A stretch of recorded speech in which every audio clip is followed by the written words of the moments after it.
Assalamualaikum warahmatullahi wabarakatuh. Selamat jumpa kembali sahabat-sahabat viewer dan subscriber channel Tita Misteri. Kali ini kami akan membawakan sebuah kisah misteri dengan judul Hantu Itu Tak Ada Kepalanya. Selamat mengikuti.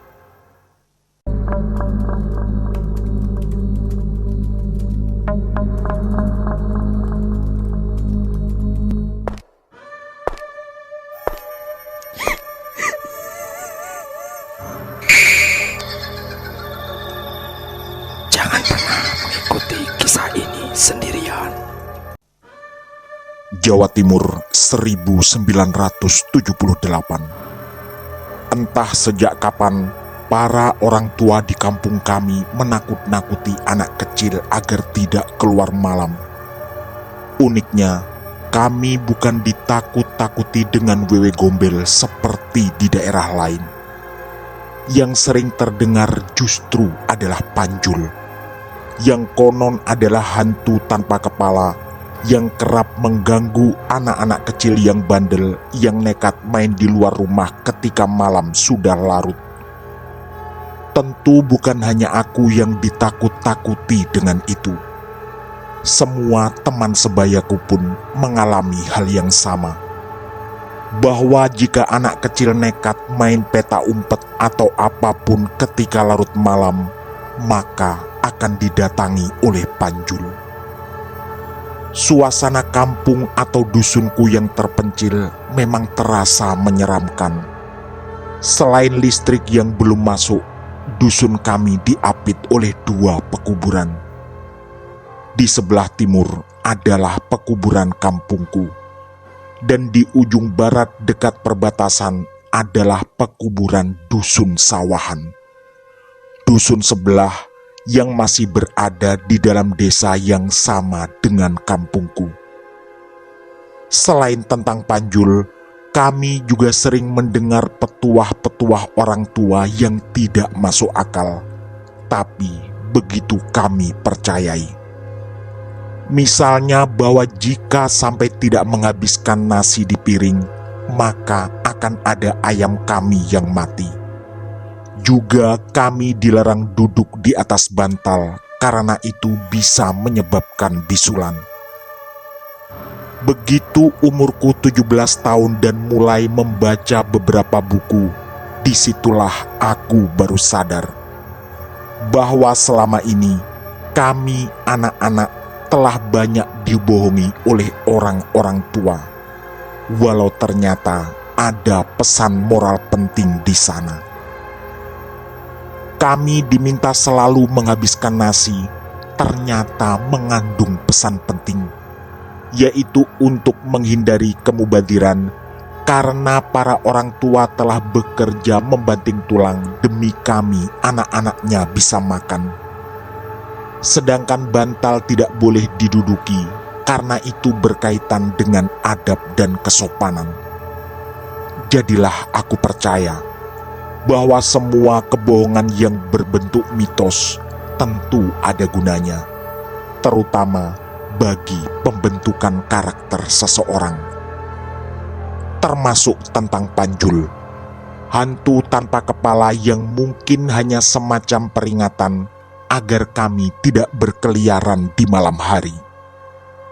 Semuanya memang bermanfaat, tapi semuanya adalah kebohongan.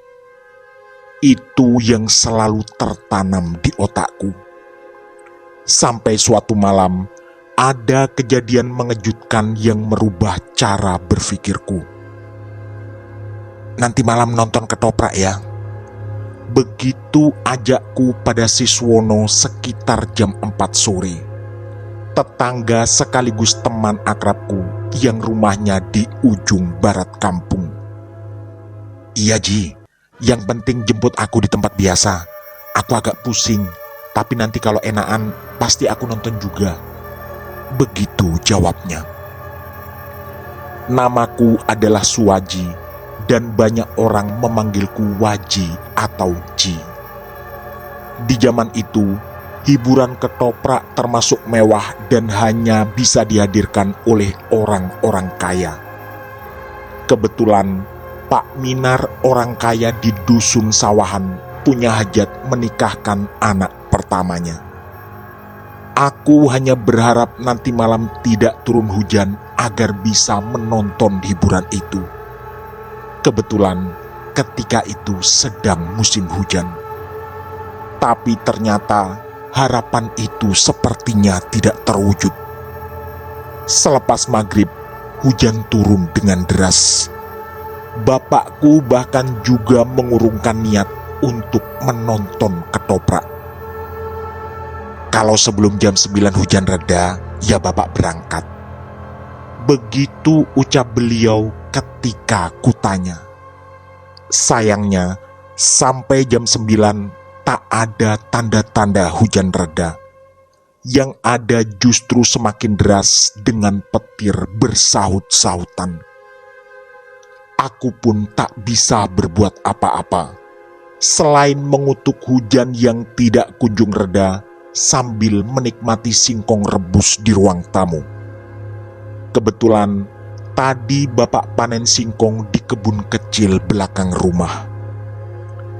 Tentu sangat disesalkan hujan sederas ini di saat yang tidak tepat.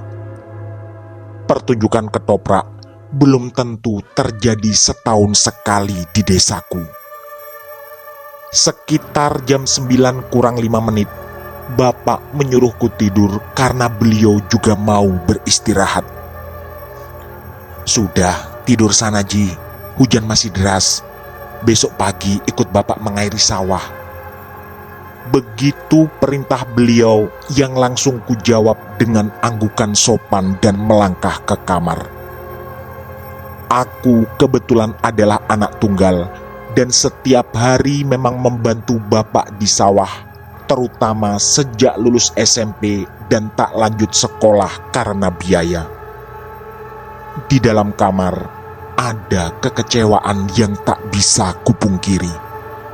Entah apakah ketoprak di sawahan tetap dilangsungkan. Sekitar 1 jam kemudian, mulai ada harapan.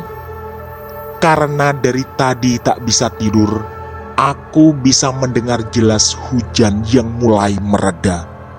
Juga petir yang tidak terdengar lagi. Aku pun melangkah keluar kamar. Suara bapak mendengkur sangat jelas dan itu artinya beliau sedang tertidur nyenyak.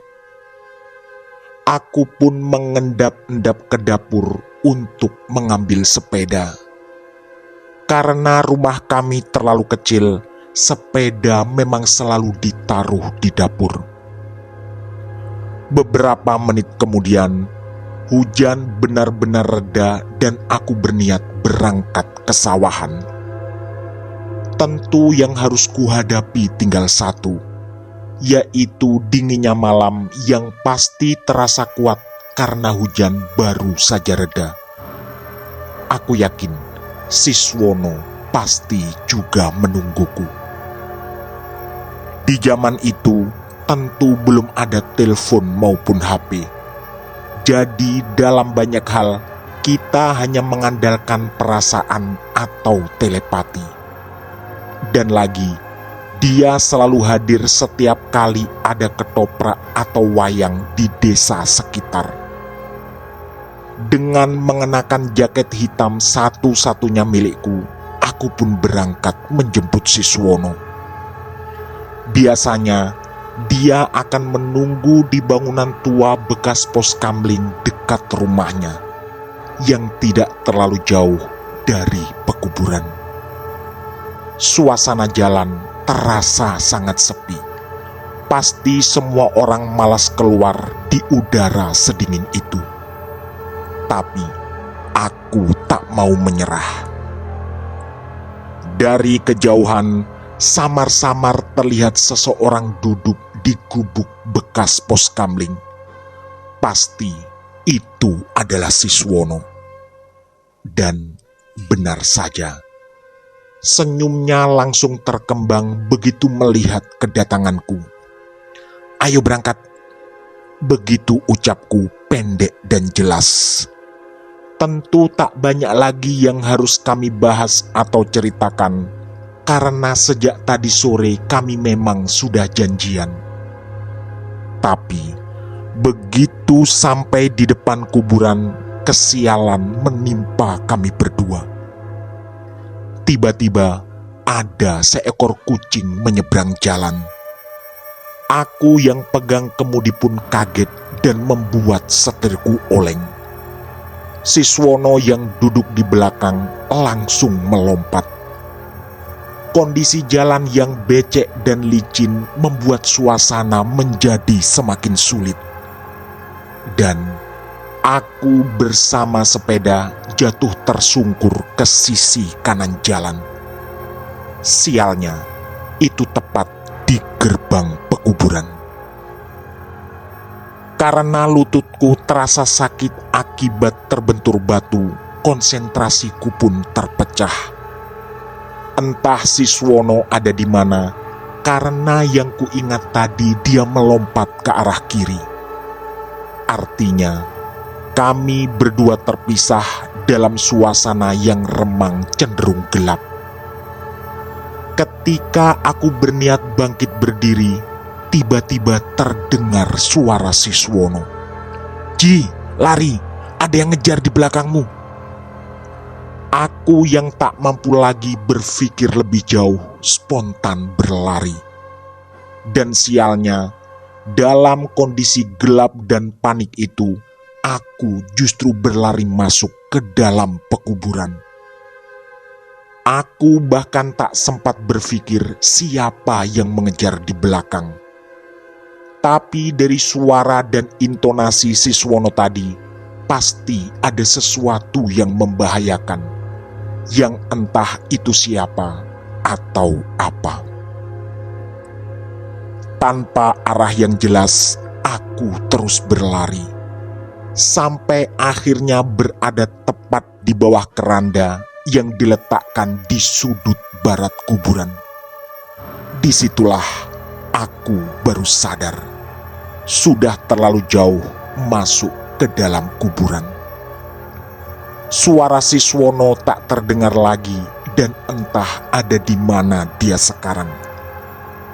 Sambil mengatur nafas yang tadi tersengal karena lari terbirit-birit, aku duduk bersandar di batang pohon Kamboja. Rasa takut mulai ada, tapi masih bisa kukendalikan. Hanya saja, beberapa detik kemudian, bulu kuduku tiba-tiba merinding. Di saat yang sama, terdengar langkah kaki dari kejauhan yang mendekat ke arahku.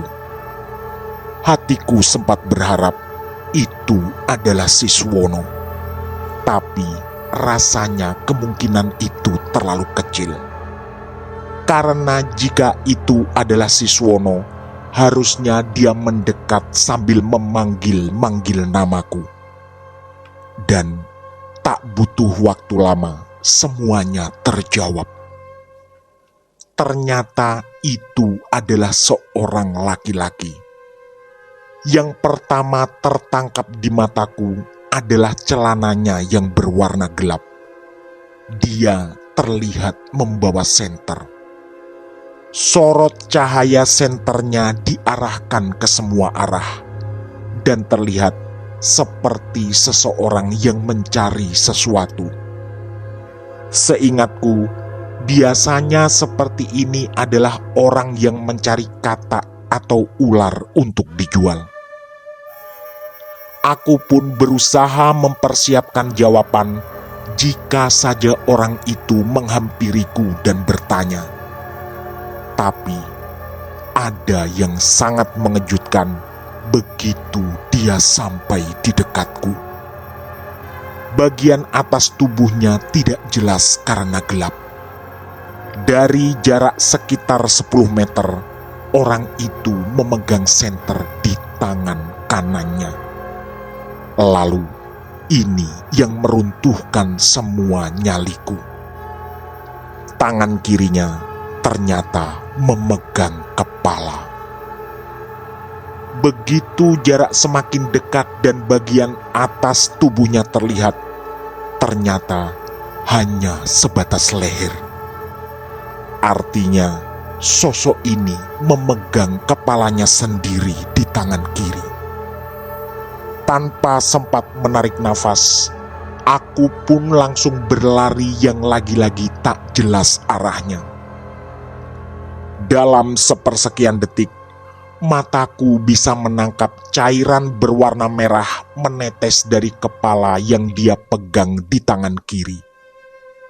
Bagiku, ini terlalu mengerikan. Di pikiranku hanya satu, aku harus segera menjauh. Sambil berlari kencang, otakku berkelana kemana-mana. Disitulah aku teringat Panjul yang dulu sering dipakai bapak untuk menakut-nakuti agar tidak bermain di luar rumah kalau sudah larut malam. Aku juga teringat bahwa konon dulu ada seseorang bernama Panjul yang kabarnya menghamili seorang gadis. Cerita yang beberapa kali ku dengar, Panjul menolak bertanggung jawab dan akhirnya sang gadis nekat mengakhiri hidupnya sendiri. Tubuhnya ditemukan tergantung dengan leher tercekik tali di dalam kamarnya. Beberapa hari kemudian, konon jasad Panjul ditemukan tergeletak di pinggir sawah dan tanpa kepala. Konon pula, kepalanya diambil dan dibawa oleh arwah gadis yang dulu dihamilinya. Aku sendiri tak pernah tahu kapan peristiwa itu terjadi dan apakah memang benar adanya. Karena semua orang tua selalu menceritakan dengan kata dulu. Setelah cukup lama berlari, aku berhasil keluar dari areal pekuburan dan sampai di tengah sawah. Masih dengan rasa takut yang luar biasa, aku terus mempercepat lari di atas pematang-pematang sawah yang kebetulan di kanan kirinya ada tebu dan padi. Sampai akhirnya langkah lariku tiba-tiba terhenti ketika melihat sekelebat bayangan muncul dari barisan tebu. Sepertinya dia adalah seorang bapak-bapak yang membawa cangkul. Mungkin beliau baru saja beraktivitas di sawahnya. "Ada apa, Dek?" tanya bapak itu. Walau terkejut, ada rasa lega di hatiku karena akhirnya bertemu orang yang mungkin bisa membantu. Orang ini sepertinya aku tidak kenal. Mungkin dia adalah orang jauh yang punya sawah di sekitar sini. Dengan nafas terengah-engah, aku pun menceritakan apa yang baru saja terjadi. Bahwa di kuburan aku bertemu Panjul, sang hantu tanpa kepala. Bapak itu lalu tersenyum, yang entah apa maksudnya. Kemudian dia berusaha menenangkanku. "Sudah, gak usah takut. Masa sama Panjul saja kamu takut?" Kalimat itu terdengar begitu jelas dan membuat keberanianku tiba-tiba bangkit. Rasanya akan memalukan jika aku yang sudah remaja harus lari terbirit-birit karena hantu. Perlahan, aku berhasil mengatur nafas sampai kembali normal. Bapak itu lalu menanyakan tujuanku. Aku pun menjawab bahwa tadinya ingin ke sawahan karena mau menonton ketoprak. "Ya sudah, pelan-pelan kalau jalan, biar gak kepleset." Aku pun berterima kasih dan kemudian berlalu dengan berjalan lebih pelan. Tapi beberapa langkah kemudian, perasaan tiba-tiba tidak enak. Keberanian yang tadi mulai muncul rasanya menyusut lagi. Saat itulah aku membalikkan badan. Ternyata bapak tadi tepat berada di belakangku. Dan dia melakukan hal yang sama. Tangan kanannya memegang cangkul dan tangan kirinya memegang kepalanya sendiri. Dan yang lebih mengerikan lagi, kedua matanya melotot ke arahku sambil mulutnya tersenyum menyeramkan. Aku pun berteriak sekuat tenaga sambil berlari lagi terbirit-birit. Entah berapa petak sawah yang kulewati, sampai akhirnya aku terhenti di rumah paling timur di dusun sawahan. Ternyata ada seorang kakek yang sedang berdiri di dekat sumur. Sepertinya beliau mau berwudu. "Kenapa, Dek?" tanya beliau dengan suara yang serak. "Anu Mbah, saya habis dikejar hantu." Kakek itu tersenyum dan wajahnya terlihat cukup jelas karena di sebelahnya ada lampu petromak. Dan benar saja, beliau lalu berwudu. Setelah itu, beliau mengatakan bahwa aku tidak perlu takut. "Kan kamu sudah besar," ucap beliau. Sambil berdiri, beliau lalu menanyakan namaku. Aku pun menjawab Suwaji dan mengaku sebagai orang Randusari, nama dusunku. Kakek itu lalu mengaku bernama Mbah Wagiman dan selama ini memang jarang keluar rumah karena sudah terlalu tua. Kegiatan sehari-harinya hanya beristirahat di dalam rumah. "Kamu pulang saja, gak usah nonton ketoprak. Jalan aja di depan sampai ke Randusari. Saya jamin gak ada hantu yang berani ganggu." Beliau lalu pamit masuk ke dalam rumah dan mengaku mau sholat malam. Ada rasa sejuk yang tiba-tiba begitu selesai ngobrol dengan Mbah Wagiman. Memang sangat berbeda dengan ketika bertemu bapak-bapak di tengah sawah tadi yang ternyata juga adalah hantu. Kalimat Mbah Wagiman tadi sedikit banyak mengembalikan keberanianku. Sampai akhirnya aku pun berani pulang berjalan kaki ke Randusari. Ketakutan sempat muncul lagi begitu hampir sampai di pekuburan. Tapi aku lalu teringat kalimat Mbah Wagiman tadi. Rasanya mustahil orang setua beliau berbohong dengan menjamin bahwa setan tak akan ada yang mengganggu. Tak lama kemudian, terlihat sepedaku di pinggir jalan. Dengan bergegas, aku pun mengambilnya dan lalu memacu pulang. Tak terfikir untuk singgah lagi di rumah Siswono karena pasti dia sudah masuk ke dalam.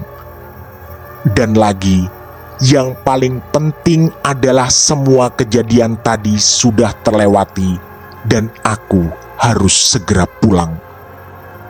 Keinginan untuk menonton ketoprak pun kubuang jauh-jauh. Pikiranku menyimpulkan, aku tidak berjodoh dengan ketoprak malam ini. Buktinya, aku harus 2 kali bertemu hantu tanpa kepala. Sesampai di rumah, aku langsung masuk ke kamar. Walau rasa takut belum sepenuhnya hilang, tapi di dalam rumah sendiri pasti jauh lebih aman. Meskipun awalnya susah tidur karena teringat kejadian mengerikan tadi, Akhirnya aku bisa memejamkan mata setelah berjuang cukup lama. Keesokan paginya, aku pun berangkat ke sawah bersama bapak.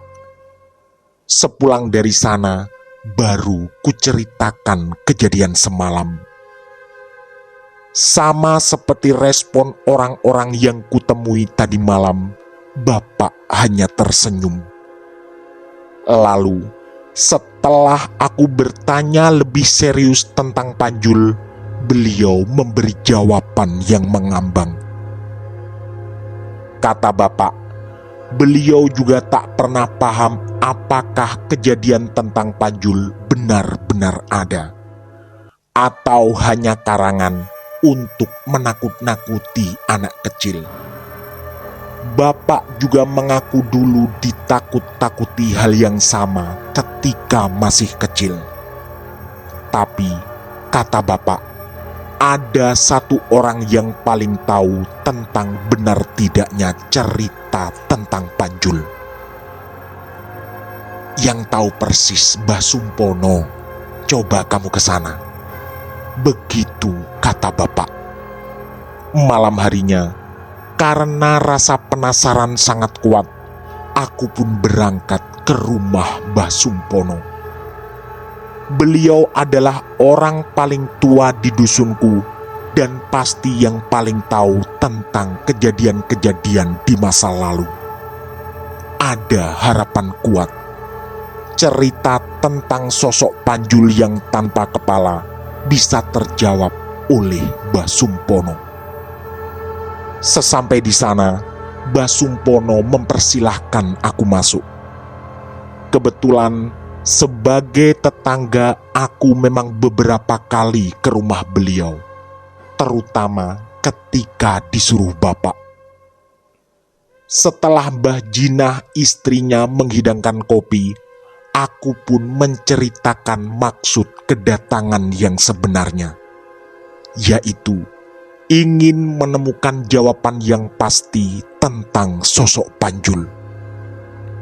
Di usia yang mungkin sudah kepala 8, Mbah Sumpono terlihat masih cukup sehat. Lalu, beliau menarik nafas panjang sambil pandangannya menerawang jauh. Aku yakin akan ada sesuatu yang beliau sampaikan dan bisa menjawab semua rasa penasaranku. Pertama, beliau mengaku sebagai satu-satunya orang Randusari yang tersisa yang paling tahu tentang kisah Panjul, yang sering dipakai orang-orang tua untuk menakut-nakuti anak kecil agar tidak nakal. Mbah Sumpono juga mengaku bahwa selama ini tak ada orang selain aku yang benar-benar bertanya serius padanya. Bahkan pada Mbah Jinah istrinya, Mbah Sumpono juga belum pernah menceritakan ini. Jadi sebenarnya gini Ji, tentang Panjul. Apakah dia benar-benar ada atau hanya karangan? Aku satu-satunya orang yang tahu, karena aku orang paling tua di kampung ini. Kalimat itu benar-benar membuatku terbius dan menggeser kursi mendekat demi mendapat keterangan lebih jelas. Tapi sayang, sesaat kemudian terdengar bunyi suara kentongan dari pos kamling. Dari jumlah bunyinya, jelas sekali itu adalah informasi tentang kebakaran.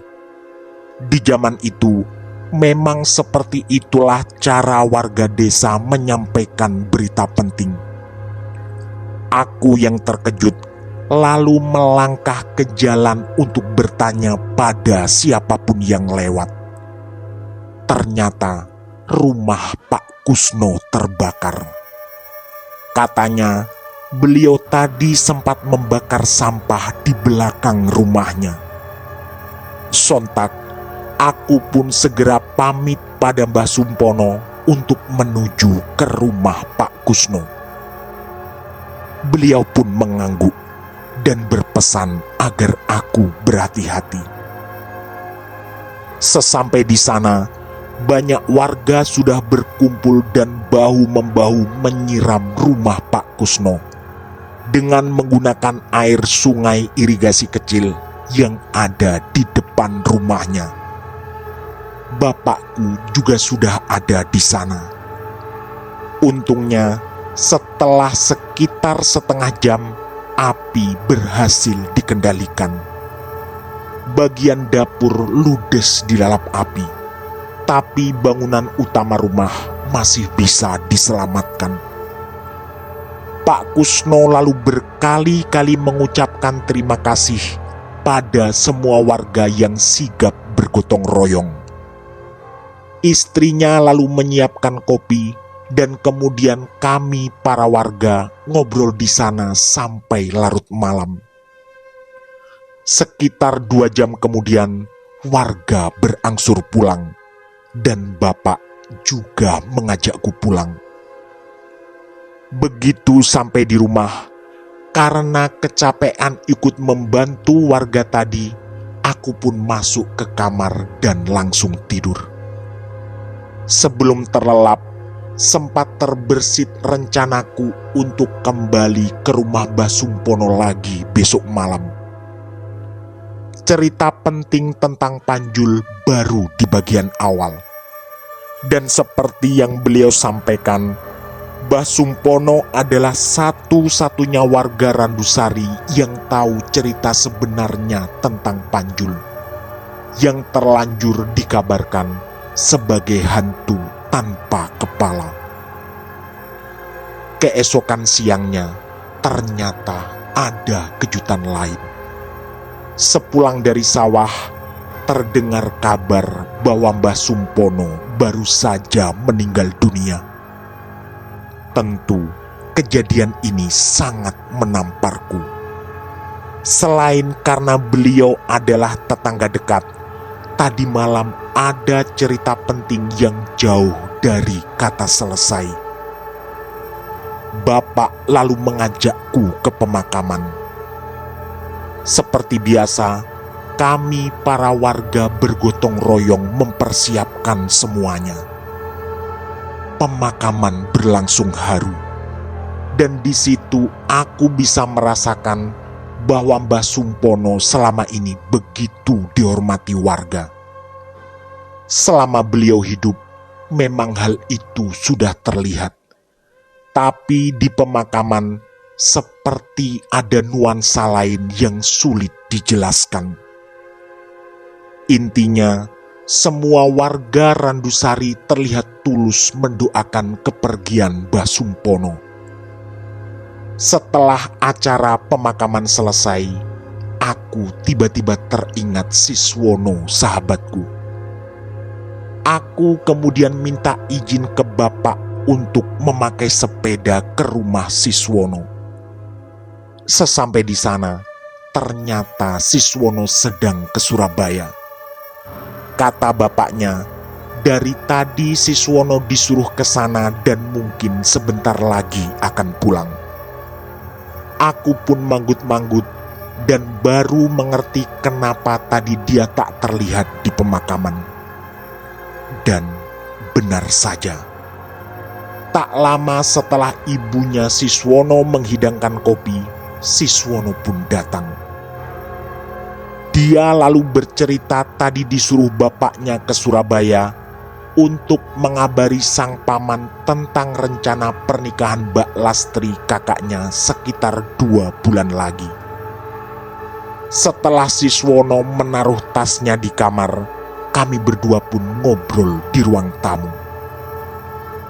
Dia tentu terkejut setelah mendengar bahwa Mbah Sumpono meninggal dunia dan pemakamannya baru saja selesai.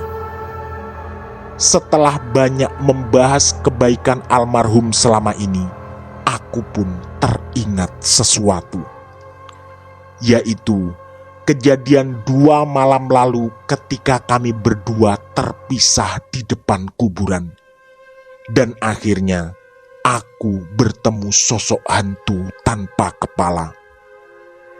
Sejak saat itu, kami memang belum pernah bertemu lagi. Ternyata aku harus berhadapan dengan sesuatu yang juga tak kalah mengejutkan. Malam itu, Siswono mengaku tidur sejak jam 9 dan memang tak berniat menonton ketoprak karena hujan deras. Spontan, aku terbelalak. Aku lalu menceritakan bahwa dia kubonceng dengan sepeda sampai akhirnya jatuh tepat di depan kuburan. Siswono tetap mengelak dan bahkan bersumpah bahwa dia tidur sejak jam 9. Dari wajahnya yang kaget, serius dan juga seperti ketakutan, aku yakin Siswono pasti tidak sedang berbohong. Dan kini semua beban rasa takut pasti lebih banyak ada di pikiranku. Siswono lalu membawa kabar bahwa 2 hari lalu konon ketoprak tetap dilangsungkan, tapi dengan penonton yang tidak terlalu banyak karena memang hujan deras. Siswono lalu tiba-tiba mengalihkan topik tentang sawah. Sepertinya dia tak ingin aku makin tenggelam dalam ketakutan. Sekitar jam 12 siang, aku pun pamit pulang. Begitu sampai di rumah, aku langsung masuk ke dalam kamar dan merenung di sana. Ingatanku mencoba merangkai kembali kejadian mengerikan 2 malam lalu. Bahwa aku bersama Siswono berboncengan sepeda dan lalu terjatuh tepat di depan kuburan. Aku lalu berlari karena suara Siswono yang berteriak. Sampai kemudian harus bertemu 2 sosok hantu tanpa kepala di 2 tempat yang berbeda, sebelum akhirnya ditenangkan oleh Mbah Wagiman. Tapi ternyata Siswono tidak keluar malam itu. Berarti malam itu aku bertemu hantu 3 kali. Karena selain 2 hantu tanpa kepala, sosok mirip Siswono yang kubonceng ternyata bukan dia. Begitu aku keluar kamar, terlihat bapak sedang merokok di ruang tamu. Aku pun tiba-tiba tertarik mendekati beliau dan lalu menceritakan semuanya dari awal. Termasuk Mbah Sumpono yang belum sempat bercerita tentang Panjul, karena tiba-tiba ada kabar rumah Pak Kusno terbakar. Bapak menanggapi dengan mengulangi keterangan kemarin, bahwa tentang Panjul, Mbah Sumponolah satu-satunya warga Randusari yang tahu. Karena orang yang lebih tua dari beliau semuanya sudah meninggal. Kata bapak, tak pernah jelas siapa Panjul sebenarnya. Dan karena Mbah Sumpono sudah meninggal, maka habislah harapanku untuk mendapat keterangan tentang awal mula cerita hantu tanpa kepala yang benar-benar menemuiku di malam menakutkan itu. Tapi selain itu, ternyata bapak juga membawa kejutan lain. Kata bapak, warga sawahan yang bernama Mbah Wagiman sebenarnya sudah meninggal sekitar 6 atau 7 tahun lalu. Bapak mengaku tahu semua warga sawahan karena dari sanalah beliau berasal. Dan tak ada warga sawahan lain bernama Wagiman selain almarhum Mbah Wagiman, yang kebetulan seusia dengan Mbah Sumpono. Hari itu pikiranku benar-benar kacau. Ternyata terlalu banyak keanehan di malam mengerikan itu. Dari yang tadinya aku berpikir bertemu dua sosok hantu yang keduanya tanpa kepala, lalu bertambah 3 karena Siswono tidak pernah ikut. Dan akhirnya menjadi 4 karena Mbah Wagiman pun ternyata sudah meninggal. Dan akhirnya misteri tentang Panjul tetap menjadi misteri yang tak terjawab. Bahkan sampai saat ini. Saat ini di kampungku sudah banyak yang tidak tahu tentang cerita sosok Panjul. Yang entah apakah dia memang pernah benar-benar ada sebagai manusia. Tamat. Demikian kisah misteri dari kami. Hantu itu tak ada kepalanya. Semoga kisah-kisah kami cukup menemani sahabat semua. Mohon maaf apabila terdapat kesalahan dalam pemilihan atau penuturan kata. Kami atas nama segenap kru Titah Misteri mengucapkan terima kasih. Dan wassalamualaikum warahmatullahi wabarakatuh. Pesan saya, jangan bercermin sendirian di tengah malam. Sampai jumpa.